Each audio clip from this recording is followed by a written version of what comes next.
Hello guys, good evening, नमस्कार। कैसे हैं आप सभी दोस्तों? एक बार फिर आप सभी का स्वागत है एजुकेशन बोर्ड के इस ऑनलाइन एजुकेशनल प्लेटफॉर्म पे, जहां पे हम पढ़ रहे हैं हरियाणा जीके के previous year question paper.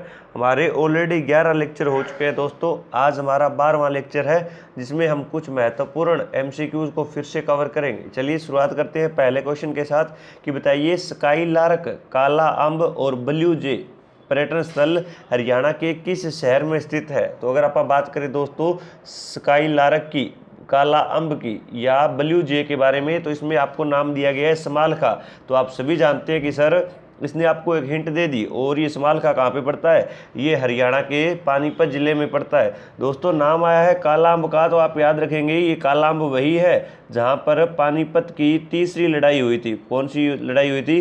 Panipat का थर्ड बैटल ऑफ पानीपत जिस स्थान पर हुआ वो कौन सा आपका? वो सर काला अम्ब ही है। और याद रखिएगा पानीपत की तीसरी लड़ाई कब हुई थी? तो आप आंसर करेंगे सर 14 जनवरी 1761 को। कब हुई थी दोस्तों? तो 14 जनवरी 1761 का वो दिन था जब हरियाणा के पानीपत जिले में पड़ने वाले कालाअंब नामक स्थान के ऊपर एक युद्ध लड़ा गया, जिसमें एक साइड लड़ रहे थे मराठा और दूसरी साइड लड़ रहे थे अहमद शाह अब्दाली की सेना, जो एक अफगानी सेना थी। इन दोनों के बीच में जब आमना सामना हुआ तो इसी दौरान कहा जाता है कि यहाँ पर एक आम का पेड़ हुआ करता था दोस्तों, और अहमद शाह अब्दाली ने मराठाओं का इतना खून बहाया कि वह पेड़ खून से लाल हो गया। और जब वह लाल खून सूख गया तो दोस्तों आप जानते हैं जब खून सूख जाता है तो उसका रंग काला हो जाता है, इसीलिए इस जगह का नाम क्या पड़ा? काला अम्ब पड़ा। चलिए बताइएगा आप हमें कि पानीपत की तीसरी लड़ाई के अंदर मराठाओं की ओर से सेना का नेतृत्व कौन कर रहा था दोस्तों? फटाफट बताइएगा आप हमें। चलिए अगला क्वेश्चन है कि सामंती नेता अमीनुद्दीन का संबंध हरियाणा के किस क्षेत्र से है? अगर आप बात करें अमीनुद्दीन की, तो ये दोस्तों कौन सा सामंती नेता है? सर ये बात हो रही है रिवोल्ट ऑफ 1857 या 1857 के विद्रोह की बात हो रही है सर। और आप सभी जानते हैं कि जो 1857 की क्रांति है दोस्तों, इसकी शुरुआत 10 मई 1857 को कहाँ से? हरियाणा के अम्बाड़ा कैंट नामक स्थान से हुई थी। कहाँ पर हुई थी दोस्तों? तो आप सभी जानते हो सर अम्बाड़ा छावनी से 10 मई 1857 को एक क्रांति की शुरुआत हुई, जिसे आप 1857 की क्रांति या रिवोल्ट ऑफ 1857 के नाम से जानते हैं। क्वेश्चन पूछा गया बताइए अमीनुद्दीन का संबंध कहाँ से है? तो याद रखिएगा ये जो अमीनुद्दीन है इसका संबंध हरियाणा के भिवानी जिले की एक रियासत जिसका नाम था लोहारू। क्या नाम था दोस्तों? लोहारू नाम था, और इसी लोहारू से इसका संबंध था। लोहारू का नाम आया तो याद रखिएगा लोहारू का पुराना नाम क्या था? तो आप आंसर करेंगे सर इसका नाम था लोहार रूप। और इसी लोहारू से वर्तमान में आपका एक व्यक्ति एमएलए चुना गया जिसका नाम है जेपी दलाल, जयप्रकाश दलाल, जो वर्तमान में हरियाणा के क्या है? हरियाणा के कृषि मंत्री हैं और पशुपालन मंत्री है। तो याद रखिएगा दोस्तों ये लोहारू कहाँ पे है? भिवानी में पड़ता है। लोहारू से किसका संबंध है? अमीनुद्दीन का संबंध है। अगर आप बात करें 1857 की क्रांति की, तो याद रखिएगा रेवाड़ी से नेतृत्व कर रहे थे राव तुलाराम। ये राव तुलाराम वही है दोस्तों जिसकी मृत्यु 23 सितंबर 1863 को अफगानिस्तान के काबुल नामक स्थान पर हुई। तो बताइएगा राव तुलाराम के नाम के ऊपर हरियाणा में कौन सा दिवस मनाया जाता है दोस्तों? फटाफट कमेंट बॉक्स में छापेंगे कि राव तुलाराम के नाम पर हरियाणा में एक दिन मनाया जाता है स्पेशली, वो दिन कौन सा है दोस्तों? फटाफट छाप दीजिएगा। अगर आप बात करें नांगल पठानी की, तो नांगल पठानी से आपने नाम सुना होगा किशन का, राव किशन ने नेतृत्व किया था। अगर आप बात करें मेवात की, तो सदरुद्दीन मेवाती था आपका। पलवल से गफूर अली और हरसुख राय था। हिसार से शहजादा मोहम्मद आजम था। अगर आप बात करें हांसी की, तो हांसी से आपका मुनीर बेग और लाला हुक्मचंद जैन दोनों सरकारी कर्मचारी थे। अगर आप बात करें रानिया की, तो रानिया से थे नूर मोहम्मद खान। अगर आप बात करें पटौदी की, तो पटौदी से थे आपके अकबर अली। कौन थे? अकबर अली जो है वो पटौदी से। और फरीदाबाद से थे आपके दानू सिंह। कौन थे? दानू सिंह। तो ये महत्वपूर्ण व्यक्ति है जो आपको याद रखने हैं। और पानीपत के भी याद रख लीजिएगा, पानीपत से थे मौलवी इमाम अली कलंदर, क्योंकि मैं आपको एक क्लास में पढ़ा चुका हूँ। बताइए इमाम अली कलंदर का संबंध हरियाणा के किस स्थान से रहा? तो आप आंसर करेंगे सर ये इनका स्थान पानीपत जिले से संबंधित है, क्योंकि इन्होंने 1857 की क्रांति का जो नेतृत्व किया था वो पानीपत जिले से किया था। चलिए इतनी बातें क्लियर हुई होगी दोस्तों। बढ़ते हैं अगले क्वेश्चन की ओर। बताइए अधखिला फूल रचना के लेखक कौन है। तो यहाँ पर आपका आर्ट एंड कल्चर का एक क्वेश्चन आया। बताइए अधखिला फूल किसके द्वारा लिखी गई। तो अगर आप बात करें दोस्तों इस अधखिले फूल के बारे में, तो आप आंसर करेंगे सर ये लिखी गई थी बाल मुकुंद गुप्त के द्वारा। किसके द्वारा लिखी गई दोस्तों, ये बाल मुकुंद गुप्त के द्वारा लिखी गई। और नाम आया है बाल मुकुंद गुप्त का, तो याद रखिएगा इसी के द्वारा एक और चीज लिखी जाती थी जिसे आप जानते हैं दोस्तों शिव शंभू के चिट्ठे के नाम से। किसके नाम से जानते हैं, तो याद रखिएगा शिव शंभू के चिट्ठा नामक लेख भी इसी के द्वारा लिखा जाता था। कई बार एग्जाम में आया है। बताइए शिव शंभू का चिट्ठा किसने लिखा, तो आप आंसर करेंगे बाल मुकुंद गुप्त ने लिखा। उसके अलावा अधखिला फूल इन्होंने लिखा। तारा नामक रचना भी किनकी है, इन्हीं की है। तारा के अलावा एक और याद रखिएगा असुरमती। कौन थी, असुरमती जो है दोस्तों ये भी किसकी है, ये भी इन्हीं की रचना है। और याद रखिएगा हिंदी भाषा भी किनकी रचना है, तो ये भी बाल मुकुंद गुप्त की ही रचना है दोस्तों। तो ये 4-5 इंपॉर्टेंट है। अधखिला फूल है, शिव शंभू के चिट्ठे है, तारा है, अश्रुमती है, हिंदी भाषा है, एक लिपि की जरूरत है। ये किसकी रचनाएं है, ये बाल मुकुंद गुप्त की रचनाएं हैं। अगर आप बात करें माधव प्रसाद मिश्र की, तो इनकी इन्हीं के नाम पर एक रचना है जिसका नाम है माधव मिश्र निम्धावली। क्या नाम है दोस्तों, तो आप आंसर करें सर माधव मिश्र निम्धावली जो है ये किसकी रचना है, ये माधव प्रसाद मिश्र की है। दोनों इंपॉर्टेंट है। ठाकुर फेरू और नेमी चंद्र को छोड़ दीजिए, इनके बारे में आप आगे बात करेंगे। ये याद रख लीजिएगा कि बाल मुकुंद गुप्त इंपॉर्टेंट रोल रहेगा और इसी की रचनाओं के नाम अधखिला फूल है, तारा है, अश्रुमती है, आपकी एक लिपि की जरूरत है, हिंदी भाषा है। ये किसकी रचना है, ये बाल मुकुंद गुप्त की ही रचना है। चलिए अगला क्वेश्चन है कि हरियाणा के मैदानी भाग में अधिकांश किस प्रकार की मिट्टी पाई जाती है।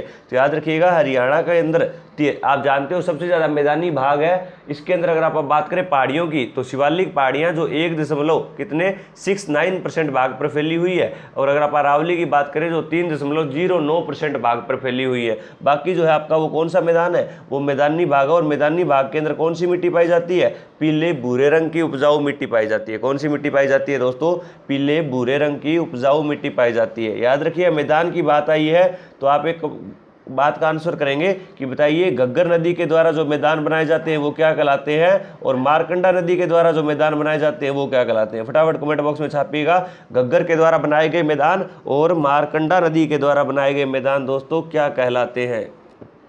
चलिए अगला क्वेश्चन है कि बताइए हरियाणा के किस शहर में राजीव गांधी एजुकेशनल सिटी की स्थापना की गई। ये क्वेश्चन मैं आपको पहले भी पढ़ा चुका हूं दोस्तों कि राजीव गांधी एजुकेशनल सिटी की स्थापना हरियाणा के सोनीपत जिले में की गई। और इसमें आपको एक ही ऑप्शन में सोनीपत दिखाई दे रहा है, तो इसका राइट का आंसर क्या हो जाएगा कि सर इसकी स्थापना कुंडली सोनीपत में की गई। कब की गई, तो आप आंसर कर देंगे सर इसकी स्थापना तो 2012 में की गई थी। कब की गई थी, 2012 में। चलिए सोनीपत जिले की बात आई है दोस्तों, तो याद रखिएगा सोनीपत जिले के अंदर आपके कई विश्वविद्यालय है या कई यूनिवर्सिटी है। और इन्हीं यूनिवर्सिटियों के कारण इसे क्या कहा जाता है, इसे एजुकेशन सिटी कहा जाता है। तो आपसे अगर पूछ लिया जाए बताइए हरियाणा की एजुकेशन सिटी भी कौन सा जिला कहलाता है, तो आप आंसर कर देंगे सर हरियाणा का सोनीपत जिला, जिसे आप स्वर्ण नगरी के नाम से जानते हैं। यही सोनीपत जिला क्या कहलाता है, ये एजुकेशन सिटी कहलाता है। एजुकेशन हब पूछ लिया जाए तो रोहतक कर देंगे, सिटी पूछ ली जाए तो सोनीपत कर देंगे।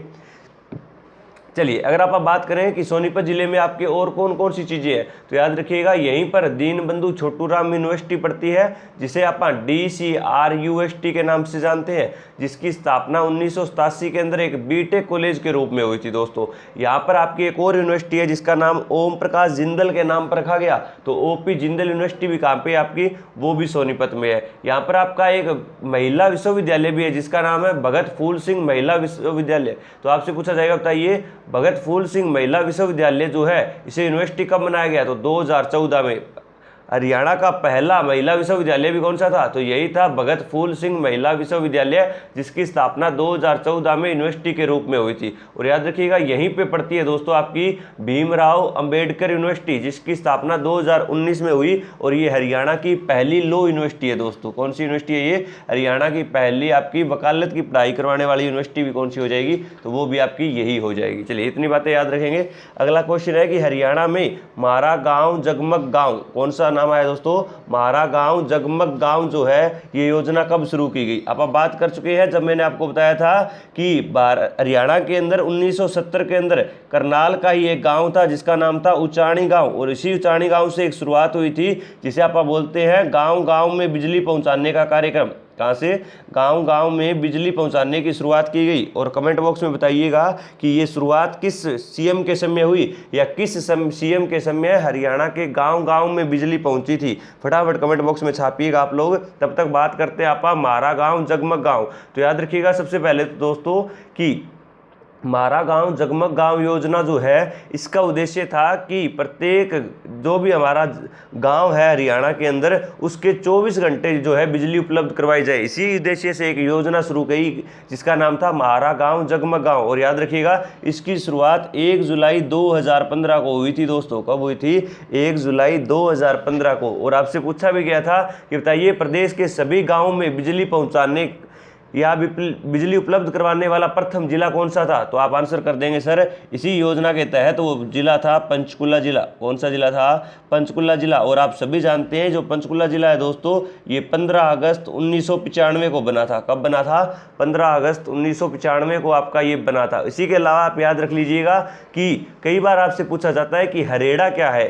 HREDA हरेड़ा। तो याद रखिएगा हरेड़ा से भी क्वेश्चन बनता है कि बताइए हरेड़ा का गठन कब हुआ? तो आप आंसर कर देंगे सर इसका गठन 1997 में हुआ। ये है क्या? तो आप आंसर करें sir Haryana renewable energy development agency को ही हम हरेड़ा के नाम से जानते हैं, जिसका हेडक्वार्टर पंचकुला में, स्थापना मई 1997 में हुई थी दोस्तों। चलिए, दिल्ली की गद्दी पर अंतिम हिंदू शासक के रूप में किस शासक ने शासनकाल किया था? तो अगर आप बात करें दिल्ली की गद्दी की दोस्तों तो आप सभी जानते हैं कि दिल्ली की गद्दी के ऊपर बैठने वाला अंतिम हिंदू शासक हरियाणा के रेवाड़ी जिले से संबंध रखता था। कौन से जिले से? रेवाड़ी जिले से। और इसी रेवाड़ी जिले में वो पहले नमक बेचने का काम किया करता था, इसीलिए हम उसे नमक व्यापारी के नाम से जानते हैं। याद रखिएगा वो व्यक्ति कौन था? तो सर वो तो हेमू था, जिसे आप हेमचंद्र विक्रमादित्य के नाम से जानते हैं। और आप याद रखेंगे दोस्तों ये जो हेमू है ये दिल्ली सल्तनत की गद्दी पर कब बैठा था? तो 7 अक्टूबर 1556 को गद्दी पर बैठा। और आप सभी जानते हैं सर ये 5 नवंबर 1556 को युद्ध में मारा गया। और इसी हेमू के द्वारा लड़ा गया था पानीपत का दूसरा युद्ध या सेकंड बैटल ऑफ पानीपत। दोस्तों फटाफट बताइएगा कि पानीपत की दूसरी लड़ाई जो है ये कब हुई थी? फटाफट बता दीजिएगा। और याद रखिएगा हेमू जो है इसे हेमचंद्र विक्रमादित्य कहा जाता है। हरियाणा के रेवाड़ी जिले में जन्मा था, नमक बेचने का ये काम करता था। दिल्ली सल्तनत की गद्दी पर मात्र 28 दिन बैठा था दोस्तों। कितने दिन? 28 दिन ये बैठा था। और इसी हेमू की जो हवेली है ये रेवाड़ी के कुतुबपुरा गाँव में है दोस्तों। कहाँ पर है? रेवाड़ी के कुतुबपुरा गाँव में इसकी हवेली पड़ती है। चलिए अगला क्वेश्चन है कि बताइएगा कि चौधरी बंसीलाल को किस रूप में जाना जाता है? हरियाणा कांग्रेस के चेयरमैन के रूप में, हरियाणा विकास पार्टी के संस्थापक, या इनमें से कोई नहीं? तो आप याद रखिए दोस्तों कि इनके द्वारा एक पार्टी की स्थापना की गई। और वो पार्टी कौन सी थी? तो सर वो पार्टी थी हरियाणा विकास पार्टी। याद रखिएगा हरियाणा विकास पार्टी की स्थापना चौधरी बंसीलाल के द्वारा की गई। और क्वेश्चन आएगा बताइए इस पार्टी का चुनाव चिन्ह क्या हुआ करता था? आप आंसर करेंगे सर लड़का लड़की जो है इसका क्या था? चुनाव चिन्ह हुआ करता था। पूछा जाएगा इसे कांग्रेस में कब मिलाया गया? तो आप आंसर कर दीजिएगा 2004 में। किसने शुरुआत की? चौधरी बंसीलाल ने। चौधरी बंसीलाल कौन है? तो आप आंसर करेंगे सर अगस्त 1927 में भिवानी का एक गांव जो है गोलागढ़, और इसी गोलागढ़ गांव में जन्म लिया था चौधरी बंसीलाल ने। और वो व्यक्ति है सर ये जो हरियाणा के सबसे कम उम्र में मुख्यमंत्री बने। मात्र 41 वर्ष की आयु में इन्होंने मुख्यमंत्री के रूप में अपना कार्यभार संभाला था दोस्तों। और याद रखिएगा ये 3 बार हरियाणा के मुख्यमंत्री बने थे। और याद रखिएगा दोस्तों इन्हीं को कहा जाता है हरियाणा का लौह पुरुष, हरियाणा का निर्माता, हरियाणा का शिल्पी, हरियाणा का विकास पुरुष कहा जाता है दोस्तों। और याद रखिएगा ये वही शख्स है जिसके द्वारा हरियाणा के अंदर सबसे पहले शराब को बंद करने का काम किया गया। क्वेश्चन आएगा एग्जाम के अंदर, बताइए शराबबंदी कानून लागू करने वाला हरियाणा का सीएम कौन सा था? तो आप आंसर करेंगे सर वो बंसीलाल थे। उन्होंने ही 1 जुलाई 1996 से लेकर 1 अप्रैल 1998 तक हरियाणा में शराब बंद करने का काम किया।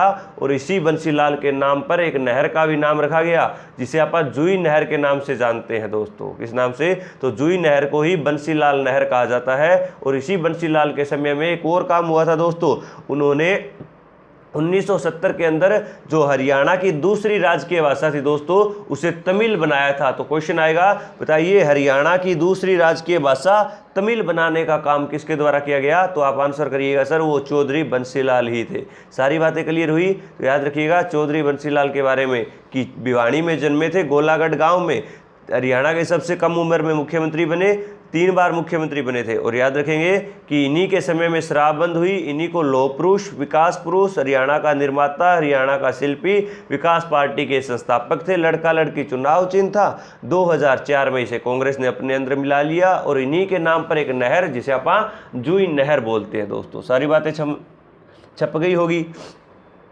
चलिए अगला क्वेश्चन है कि बताइए गोपालगिरी का मध्यकालीन दुर्ग का निर्माण किस शासक ने करवाया था?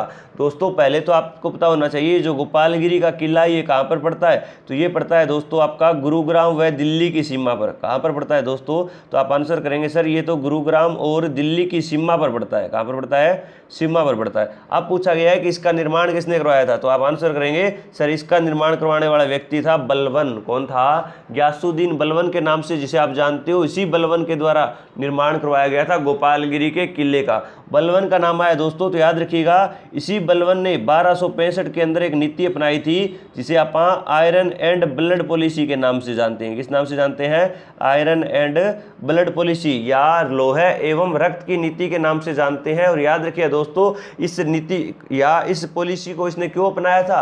तो आप आंसर करेंगे सर इसने मेवातियों का दमन करने के लिए एक नीति अपनाई जिसका नाम था आयरन एंड ब्लड पॉलिसी या लोहे एवं रक्त की नीति। कब अपनाई? तो आप आंसर करेंगे सर इसे 1265 में अपनाया गया था। किसने? बलवन ने। राजा कब बना?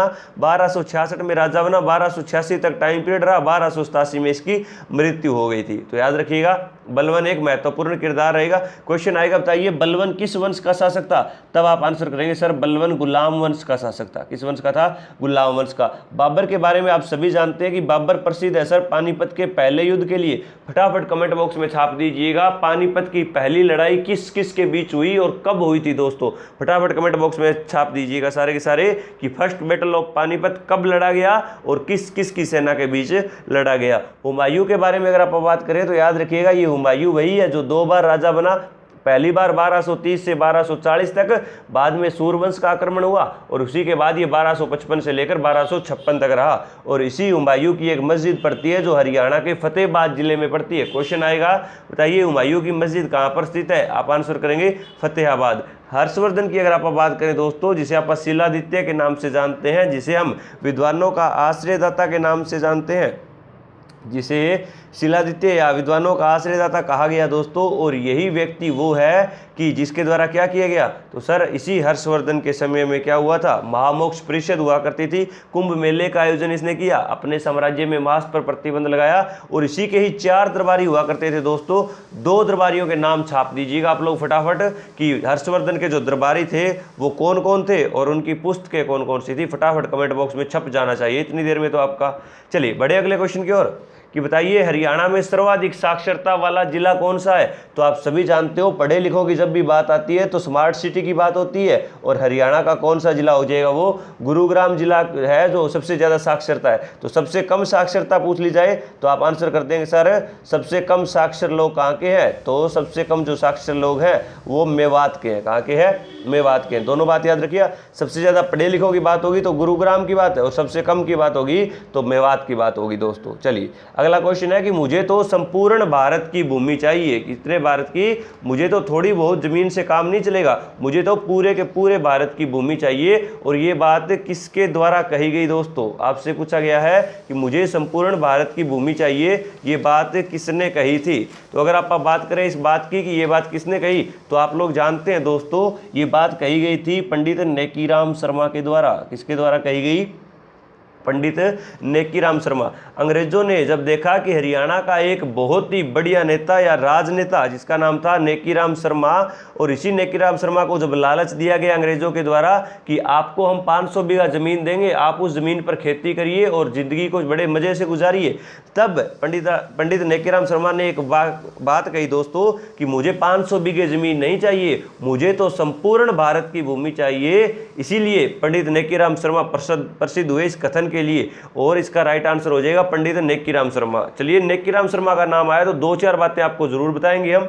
पहली तो याद रखेंगे कि पंडित नेक्कीराम शर्मा जो है दोस्तों, इन्हें हरियाणा केसरी कहा जाता है। क्या कहा जाता है? तो सर इन्हें हरियाणा केसरी कहा जाता है। इनका जन्म कब हुआ? तो इनका जन्म सर 7 सितंबर को हुआ था। कहाँ पर? 7 सितंबर 1887 को केलंगा नामक गांव में हुआ था दोस्तों। और ये केलंगा गांव कहाँ का है?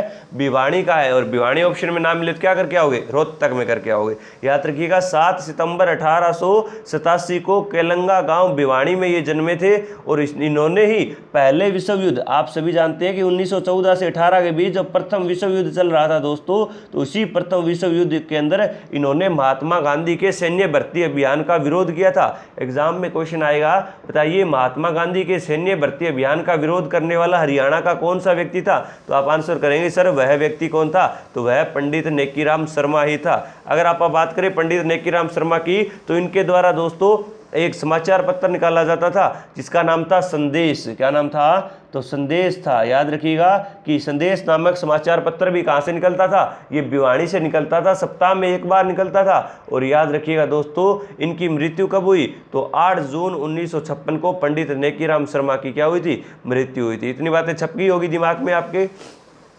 चलिए, अगला क्वेश्चन है कि पाणिनि ने किस जाति को आयुधजीवी बताया है? अगर आप बात करें पाणिनि की, तो याद रखिएगा इसके द्वारा एक किताब लिखी गई दोस्तों जिसका नाम था अष्टाध्यायी। और आप आंसर करेंगे सर ये अष्टाध्यायी है, ये संस्कृत भाषा में लिखी गई जिसमें 8 अध्याय थे। और ये संस्कृत भाषा की पहली व्याकरण की पुस्तक थी दोस्तों। कैसी पुस्तक थी ये संस्कृत भाषा की पहली व्याकरण की पुस्तक मानी जाती है। इसके अंदर एक जाति का वर्णन किया गया, और वो जाति कौन सी थी? तो सर वो तो योधेय जाति हुआ करती थी। याद रखिए दोस्तों कि हरियाणा जो एक गणराज्यों में विभाजित था, जिसमें आपका योधेय गणराज्य था, अर्जुन नायन गणराज्य था, कुणीन गणराज्य था, और एक आपका और हुआ करता था दोस्तों जिसे आप अगर गणराज्य के नाम से जानते हैं, और एक हुआ करता था आपका श्रीखंड जनपद। इन भागों में बंटा हुआ था दोस्तों, और उसी में एक गणराज्य योधेय गणराज्य था। और याद रखिएगा इसी योधेय गणराज्य की राजधानी कौन सी थी? इसकी राजधानी थी प्रकृतनाक।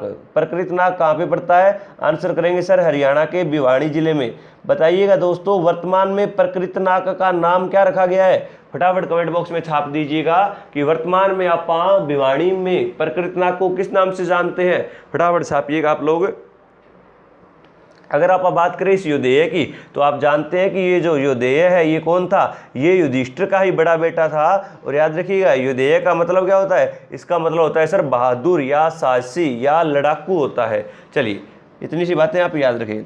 हथनीकुंड बैराज परियोजना हरियाणा के किस जिले से संबंधित है? नाम आया है हथनीकुंड का। तो हम अगर आप बात करें हथनीकुंड के बारे में, तो आप सभी जानते हैं जो हथनीकुंड बैराज है दोस्तों, ये हरियाणा के यमुनानगर जिले में पड़ता है। और किस नदी पर पड़ता है? तो सर ये तो यमुना नदी पर पड़ता है। कौन सी नदी हो जाएगी? वो यमुना नदी हो जाएगी दोस्तों। और याद रखिएगा इसी हथनीकुंड बैराज का एक उपनाम है जिसे आप मछुआरों का स्वर्ग स्थान बोलते हैं दोस्तों। क्या बोलते हैं? मछुआरों का स्वर्ग स्थान बोला जाता है। अगर आप बात करें इसके निर्माण की, तो याद रखिएगा सर इसका निर्माण 1996 में शुरू होकर 1999 में, यानी 3 सालों में ये जाकर आपका पूरा हुआ। बात यमुना नदी की कर रहे हैं दोस्तों, तो याद रखिएगा सर यमुना नदी पर एक और बांध है जिसका नाम है ताजेवाला बांध। ये भी यमुनानगर जिले में पड़ता है, यमुना नदी पर बनाया गया था, 1873 में बनाया गया। तीसरा आप याद रखेंगे सर लाल टोपी वाला बांध भी यमुना नदी पर बनाया गया है। दीवान वाला बांध भी आपका यमुनानगर में पड़ता है, यमुना नदी पर। उसके अलावा आप याद रखेंगे यमुना नदी के ऊपर एक और बांध बनाया गया है दोस्तों जिसका नाम है ओखला बांध, जो दिल्ली में बनाया गया है। और इसी ओखला बांध से एक नहर निकलती है जिसका नाम है गुरुग्राम नहर। कौन सी नहर है दोस्तों? गुरुग्राम नहर। और फरीदाबाद जिले में भी आपका एक बांध बनाया गया है इसी नदी पर जिसे आप अनंगपुर बांध के नाम से जानते हैं। फटाफट कमेंट बॉक्स में छाप दीजिएगा कि अनंगपुर बांध का निर्माण किस शासक ने करवाया था। फटाफट कमेंट बॉक्स में छापेंगे कि हरियाणा के फरीदाबाद जिले में पड़ने वाला अनंगपुर बांध, जो हरियाणा का एकमात्र ग्रेविटी डैम कहलाता है दोस्तों, इसका निर्माण किस शासक ने करवाया था? किस सदी में करवाया था? छाप दीजिएगा आप। चलिए, अगला है कि काला तितर पर्यटन स्थल हरियाणा के किस जिले में स्थित है? तो जब भी बात आएगी काला तितर की या बात आए ब्लैक फ्रैंकोलिन की, किसकी बात आए दोस्तों?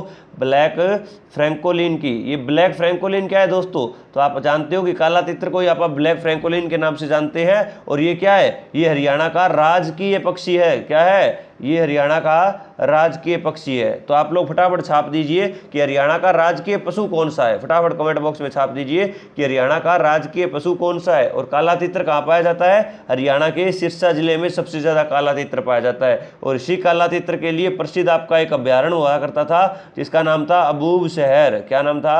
अबूब शहर वन्य प्राणी विहार या वन्य जीव अभ्यारण्य, जो वर्तमान में उस श्रेणी से बाहर निकाल दिया गया है। दोस्तों इतनी बातें क्लियर हुई। बढ़ते हैं अगले क्वेश्चन की ओर। किस ग्रंथ के अनुसार प्रभाकर वर्धन की मृत्यु होने के पश्चात यशोमती राजा की चिता में स्वयं को समर्पित हो गई? पति की चिता में समर्पित होना ही क्या कहलाता है? सर सती सिस्टम कहलाता है या सती प्रथा कहलाता है। अगर आप बात करें दोस्तों सती प्रथा की, तो इसी सती प्रथा के अवशेष हमें कहाँ मिले? तो सर हर्षचरित पुस्तक में मिले थे। किसमें मिले थे?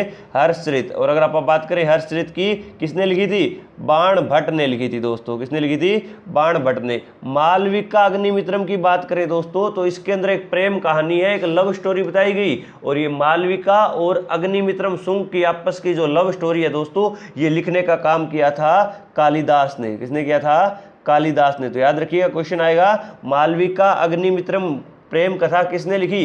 कालिदास ने लिखी थी। उसके बाद आपसे पूछा जाएगा मेघदूतम किसने लिखी? सर ये भी तो कालिदास ने ही लिखी थी। किसने लिखी थी? कालिदास ने। राजतरंगिणी किसने लिखी थी? कल्हण ने लिखी थी। सर किसने लिखी थी? कल्हण ने। दोस्तों याद रखिएगा, एक क्वेश्चन सीधा आपको एग्जाम में मिलेगा। बताइए निम्न में से कौन सी पुस्तक किसके द्वारा लिखी गई है या नहीं लिखी गई? या दूसरा क्वेश्चन मिलेगा, आपको एक तरफ किताबों की सूची दी जाएगी, दूसरी तरफ आपको राइटरों के नाम दिए जाएंगे और क्वेश्चन आएगा निम्न को मिलान करिए इनके अनुसार। तो आपको उनका मिलान भी करना पड़ सकता है दोस्तों। तो याद रखिएगा, मेघदूत और मालविका अग्निमित्रम दोनों की दोनों किसने लिखी? कालिदास ने लिखी। हर्षचरित बाण भट्ट ने लिखी। राजतरंगिणी कल्हण ने लिखी थी दोस्तों। चलिए अगला क्वेश्चन है कि कौन सी नहर दिल्ली में ओखला नामक स्थान से यमुना नदी से निकाली गई? मैंने अभी आपको बताया कि दिल्ली में आपकी एक जगह है ओखला, और इसी ओखला नामक स्थान पर एक बांध बनाया गया और उस बांध का नाम भी क्या रखा गया?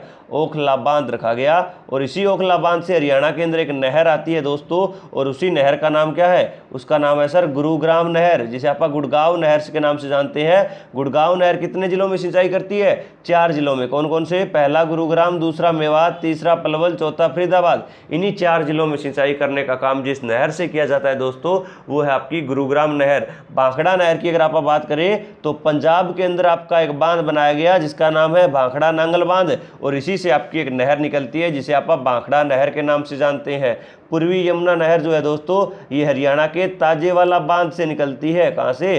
ताजेवाला बांध। पूर्वी यमुना नहर जो है ये हरियाणा की सबसे प्राचीन नहर है। हरियाणा की सबसे लंबी नहर भी कौन सी है? पूर्वी यमुना नहर है दोस्तों। सारी बातें क्लियर हुई। तो ऑप्शनों को भी आप कवर कर रहे हैं ताकि आपका लेवल इंक्रीज हो और एग्जाम में आपको ऑप्शन भी किस तरह काटने होंगे, ये सारी की सारी चीज़ें आपके दिमाग में छप जानी चाहिए दोस्तों, तभी जाकर हमारा सिलेक्शन होगा। अन्यथा हम इस बार भी सिलेक्शन से वंचित रह जाएंगे। तो इतनी बातें क्लियर हो रही है, फटाफट कमेंट बॉक्स में बताइएगा कि ये सारी की सारी बातें आपको समझ में आई है या नहीं आई। चलिए अगला क्वेश्चन है कि किस व्यक्ति ने अंग्रेजों को विद्रोह के बारे में बताया था? तो आप जानते हैं कि 1857 की क्रांति की जानकारी देने वाला एक गद्दार सैनिक था जिसका नाम था श्याम सिंह। आप सभी जानते हो कि 10 मई 1857 को क्रांति की शुरुआत हरियाणा के अंबाड़ा कैंट से हुई थी दोस्तों, और इसी क्रांति का जो निशान था वो था कमल का फूल और एक चपाती या रोटी का निशान था, और नारा दिया गया था फिरंगियों को मारो या मारो फिरंगी का नारा दिया गया था। लेकिन एक गद्दार सैनिक जिसका नाम था श्याम सिंह, जिसने मात्र कुछ धन के लालच के अंदर भारत के प्रथम स्वाधीनता संग्राम कहे जाने वाले इस विद्रोह की जानकारी अंग्रेजों को दी, और अंग्रेज अलर्ट हो गए दोस्तों, और इसी कारण हमारी आज़ादी में भी हमें कम से कम 80-90 साल और इंतजार करना पड़ा। यानी 1857 के बाद हमें 1947 में आज़ादी मिली। अगर ये क्रांति सफल हो जाती तो हम 1857 में ही आज़ाद हो जाते। क्वेश्चन आएगा, बताइए 1857 की क्रांति को भारत का प्रथम स्वाधीनता संग्राम किसने कहा था? फटाफट कमेंट बॉक्स में छाप दीजिएगा। किसने कहा था? तो सर वो तो वीर सावरकर ने कहा था। किसने कहा था? वीर सावरकर के द्वारा ही ये बात कही गई थी दोस्तों। अगला है, बताइए लाला लाजपत राय, किसकी बात आई है? लाला लाजपत राय। और आपके दूसरे कौन व्यक्ति है? तो वो है अजीत सिंह। तो सरदार अजीत सिंह को ब्रिटिश सरकार द्वारा गिरफ्तार करके मांडले की जेल भेज दिया गया। पहले तो पता होना चाहिए मांडले कहाँ पर है, तो आप लोग जानते हो मांडले पड़ता है बर्मा में। अब आप कहोगे सर बर्मा कहाँ है? तो ये है दोस्तों म्यांमार का ही पुराना नाम। किसका नाम है? भारत का एक पड़ोसी जिसे आप म्यांमार के नाम से जानते हैं। और इसी म्यांमार में एक जेल थी जिसे आप मांडले की जेल बोलते हैं, और यहाँ पर भेजा गया था लाला लाजपत राय को, जिसे आप पंजाब केसरी या पंजाब का शेर बोलते हैं दोस्तों। इन्हें कब भेजा गया? तो आप आंसर करेंगे सर ये बात थी 1907 की। कब बात थी? 1907 की बात आई है लाला लाजपत राय के बारे में। तो कुछ बातें याद रखेंगे। पहली बात तो याद रखिएगा, इनका जन्म 28 जनवरी 1865 को पंजाब के ही फरीदकोट जिले में पड़ने वाले ढूडिके गांव में हुआ था दोस्तों। कौन से गांव में? ढूडिके गांव, पंजाब का फरीदकोट जिला। उसके बाद अगर आप बात करें तो याद रखिएगा ये वही व्यक्ति है जिसने हरियाणा के अंदर कांग्रेस की दूसरी शाखा लाने का काम किया था। और आप लोग जानते हैं कांग्रेस की दूसरी शाखा 1887 के अंदर हरियाणा के हिसार जिले में आई, और 1887 के अंदर तीसरी शाखा रोहतक में आई। इन्हीं दोनों को शाखाओं को लाने वाला व्यक्ति भी कौन था? तो वो लाला लाजपत राय ही था दोस्तों। याद रखिएगा लाला लाजपत राय के द्वारा ही हिसार के अंदर एक और चीज की स्थापना की गई जो कहलाता है आर्य समाज की सभा। क्वेश्चन आएगा, बताइए आर्य समाज की स्थापना भी किसने की? लाला लाजपत राय ने हिसार में की थी। कब? 1886 के अंदर। अगर आप बात करें लाला लाजपत राय की दोस्तों, जिन्हें आप पंजाब केसरी के नाम से जानते हैं, इन्हीं को ही 1928 में जब साइमन कमीशन का विरोध हुआ तो इसी लाठीचार्ज के चलते इनकी क्या हुई थी? मृत्यु हुई थी। और इनकी मृत्यु 17 नवंबर 1928 को लाहौर में हुई थी दोस्तों। क्वेश्चन आएगा, बताइए लाला लाजपत राय की सामाजिक व राजनीतिक गतिविधियों का केंद्र कौन सा रहा था? आप आंसर करेंगे सर हिसार रहा था। इनकी कर्म भूमि कौन सी रही थी? हिसार ही रही थी। अगर आप बात करें लाला लाजपत राय के बारे में तो याद रखिएगा कि लाला लाजपत राय जो है इन्हीं के नाम पर एक यूनिवर्सिटी बनाई गई है हिसार जिले में, जिसे अपन लुआस के नाम से जानते हैं, जो 2010 में बनाई गई। और इसी लुआस के वर्तमान में जो वाइस चांसलर है वो विनोद कुमार है। कौन है? विनोद कुमार है दोस्तों। तो आप हमें एक बात का आंसर करेंगे कि बताइएगा लाला लाजपत राय जो है ये गर्म दल के नेता थे या नरम दल के नेता थे? और दूसरा आप आंसर करेंगे कि लाला लाजपत राय जो है दोस्तों इनके द्वारा किस अधिवेशन के अंदर भाग लिया गया था? आप जानते हैं कांग्रेस के जो अधिवेशन हुए थे उसमें से किस अधिवेशन के अंदर लाला लाजपत राय ने भाग लिया था दोस्तों? इतनी सी बातें आज आपको कमेंट बॉक्स में छापनी है। उम्मीद करूंगा सारी की सारी बातें आपको समझ में आ रही होगी। थोड़ी सी आपको वॉइस में दिक्कत आ रही होगी दोस्तों। तबीयत हमने आपको कल भी बताया था कि थोड़ी ख़राब है, वायरल सा हुआ है, इसी कारण जो है गला पूरी तरह से बैठ चुका है। लेकिन फिर भी आपकी क्लासें कंटिन्यू रहेगी दोस्तों। तो आप बने रहें हमेशा एजुकेशन बोर्ड के इस परिवार के साथ। और जैसा कि आप जानते हैं कि आपको कहने की तो ज़रूरत है ही नहीं, आप कमेंट बॉक्स हमेशा करके बताते हो कि सर क्लास कैसी लगती है। लाइक आप बिना कहे कर देते हो, और शेयर की तो ज़रूरत ही नहीं है, आप कभी शेयर करते ही नहीं हो, तो वो तो आपका काम है ही नहीं। चलिए दोस्तों आज के लिए इतना ही। उम्मीद करूँगा क्लास आपको अच्छी लगी होगी। तब तक के लिए बने रहें एजुकेशन बोर्ड के साथ। टेलीग्राम चैनल जरूर ज्वाइन करें, वहाँ पे क्विज होती है, जो क्वेश्चन पढ़ाए जाते हैं थ्योरी के साथ उनकी क्विज भी करवा दी जाती है ताकि आपके क्वेश्चन की रिवीजन हो जाए दोस्तों। तो टेलीग्राम चैनल लिंक डिस्क्रिप्शन में डाल दिया गया है, ज्वाइन करें। तब तक के लिए जय हिंद, जय भारत।